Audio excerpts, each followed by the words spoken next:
Good morning, Aleïden, et tu seras aujourd'hui le Nishmat, Rav Asher Ben Binyamin Zev, François Fragy Ben Chana, Janine Ruth Batsot de Mazal Fitna, Ishaya Ben Linda et Robert Baruch Ben Jameletara Bakohen.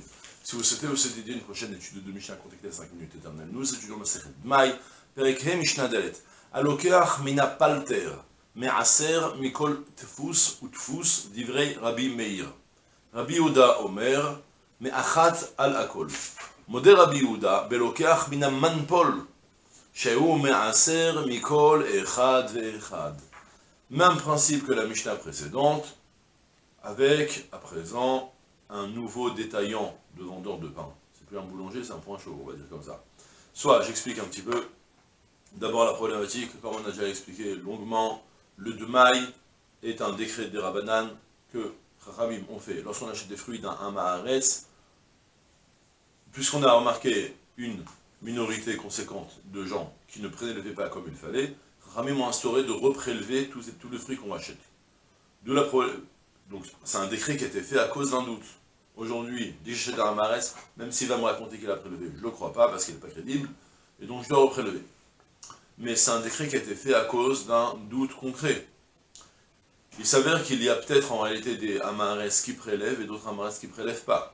De la problématique. Lorsque je vais acheter de deux fournisseurs différents, j'achète des pommes de Réhouven et des pommes de Shimon, qui est Réhouven à Maharetz et Shimon à Maharetz. Donc je dois reprélever les tomates au maaser de l'un et je dois reprélever le maaser de l'autre aussi. Il n'y a pas de problème, je dois prélever.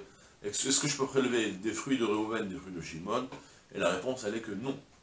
Parce que peut-être que Réhouven, en réalité, lui, il appartient au groupe des Hamaretz à l'ensemble des Hamaretz qui prélèvent. Et lui, c'est l'ensemble des Hamaretz, c'est un Hamaretz qui ne prélève pas. Donc peut-être que concrètement, tu vas sortir des fruits, tu vas prélever des fruits qui ne sont pas imposés, pour prélever des fruits qui sont imposés. Donc dans le Dmaï, tu prélèves de chaque fournisseur différent. Chaque fournisseur, ou plutôt chaque agriculteur différent. D'accord? Parce qu'on a donc, à cause de ce doute. On ne sait pas, peut-être que l'un prélève, l'autre prélève. Chose qui ne se retrouve pas lorsqu'on a du vrai Tevel. Parce que si j'achète du vrai Tevel, des vrais fruits qui sont imposés de tout automation, parce que personne n'a prélevé, je sais que personne n'a prélevé. Alors là, dans ce cas-là, même si j'achète des fruits qui viennent de Tel Aviv, pour prélever des fruits qui viennent depuis, je sais pas, de Tibériade, je prélève de l'un sur l'autre, parce que c'est des fruits imposés. On n'a pas de nécessité de prélever du même champ. Il n'y a aucune obligation à ça. D'accord? Il y a une obligation de prélever lorsque les fruits sont tous ensemble. Mais je les réunis. Mais une fois qu'ils sont réunis, même si c'est des pommes qui viennent de Yerushalayim et des pommes de Tel Aviv et des pommes de Tibériade et de Tveria, aussi, je prélève l'un sur l'autre sans aucun problème. Alors que dans le Maaser, alors que dans le Demaï, je ne peux pas le faire parce que je ne sais pas si ce fournisseur il a prélevé, si aujourd'hui il a prélevé. D'accord? C'est la problématique générale de nos Mishnayot. À présent, on a une situation d'un palter. Alors, le nartom, dans la Mishnah précédente, c'est celui qui fabrique le pain, le boulanger qui fabrique le pain. Mais l'usage, il était que le boulanger, lui, fabriquait des pains dans un endroit un peu à l'extérieur, pour vendre en grande quantité. Mais celui qui allait vendre au marché concrètement le pain qui se promenait avec le plateau de pain et qui les vendait au détail, alors ça s'appelle un palter. D'accord? La Mishnah me dit, Alokeach mina palter, celui qui achète du pain d'un palter, eh bien, me'aser mikol tfus ou tfus divrei Rabbi Meir. Il devra reprélever chaque tfus, c'est-à-dire chaque pain qui a été formé avec une forme différente. On expliquait que le pain à l'époque, ouais, c'était un pain qu'on mettait dans un tfus, dans un moule, pour pouvoir le faire cuire. Comme ça, c'était sûrement une manière, j'imagine que c'était sûrement une manière de mesurer que tout le pain est la même mesure, pas que tu aies un pain qui est grand, un pain qui est petit aujourd'hui. Si tu fais des pains tressés, c'est pas assez égal. Donc du coup, l'usage était de prendre un tfous, on savait très bien.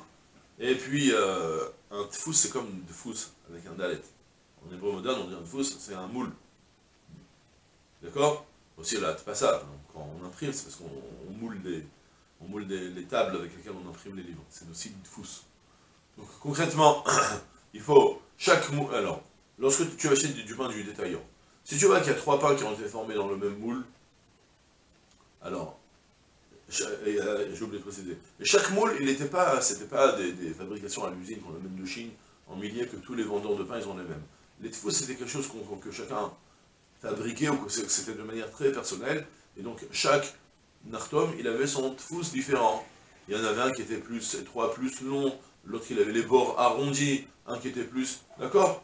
On savait que la quantité c'était la même, il y avait sûrement des contrôles qui faisaient que chaque pain, il faisait tant de grammes, mais une fois que c'était là, alors il y avait des pains plus, et des pommes différentes. Donc maintenant, je vais acheter des grossistes. Quelqu'un, le palter, il va acheter des grossistes, il va et les revend en détail. Moi, je vais chez le palter, et je vais acheter maintenant 3 pains. Si tu achètes des pains qui ont la même forme, donc forcément, ils viennent du même fabricant. S'ils viennent du même fabricant, tu prélèves d'un sur les deux autres. Mais par contre, si tu achètes de deux tfous différents, il y en a deux qui sont plus longs, et l'autre qui est plus arrondi. Donc c'est sûr que apparemment, probablement, c'était fabriqué de deux fournisseurs différents. Dans ce cas-là, tu ne peux pas prélever d'un sur l'autre, c'est ce qu'il nous dit Rabbi Meir.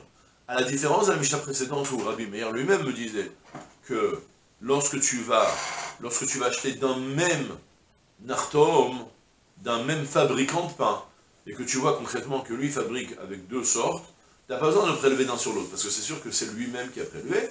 La question elle était de craindre, est-ce que le fournisseur de blé il était différent? Là sur ça, il n'y avait pas de crainte. Mais dès que c'est sûr que ça vient de deux personnes différentes, tu dois reprélever, c'est selon Rabbi Meir. Maintenant, Rabbi Yoda Omer, me'achat à la colle. Rabbi Yoda me dit, non, tu peux prélever même d'un sur l'autre, dans la mesure où c'est aussi fréquent que, comme on avait évoqué dans la Mishnah précédente, que le même nartom, le même boulanger lui-même, possède lui-même différents tfous. C'est une réalité aussi concrète qu'il fallait considérer. La seule restriction qu'il avait Rabbi Yehuda dans la Mishnah précédente, c'était d'un jour sur l'autre. D'un jour sur l'autre, là tu crains.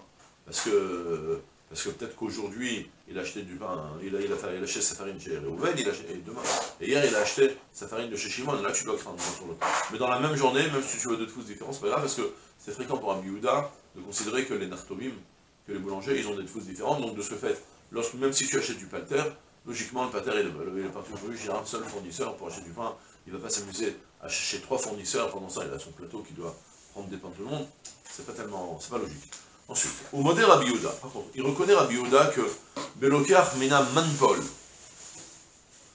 celui qui achète un Manpol. Alors, c'est quoi un Manpol? Un Manpol, je ne sais pas pourquoi spécialement, mais c'est une sorte de détaillant de pain que c'est sûr que lui, il achète de plein de personnes. Je ne sais pas pourquoi ce Manpol, qu'est-ce qu'il a de spécial? Est-ce qu'en fait, il fabrique des sandwichs et il vend? Je ne sais pas du tout pourquoi.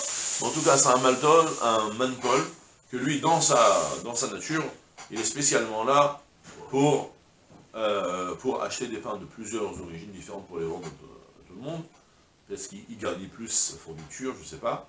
Et bien dans ce cas-là, chez Omassar, Mikol Echad Echad, là c'est sûr que dans ce cas-là, il devra prélever de chaque fous, chaque sorte différente, il devra le prélever parce que dans ce cas-là, il y a lieu de craindre. Dans sa nature, cette personne-là, dans son état, c'est une personne qui est censée partir acheter de plusieurs fournisseurs, donc dans ce cas-là, tu crains qu'il achète d'un qui prélève et d'un autre qui ne prélève pas, et tu ne peux pas prélever d'un sur l'autre. D'accord?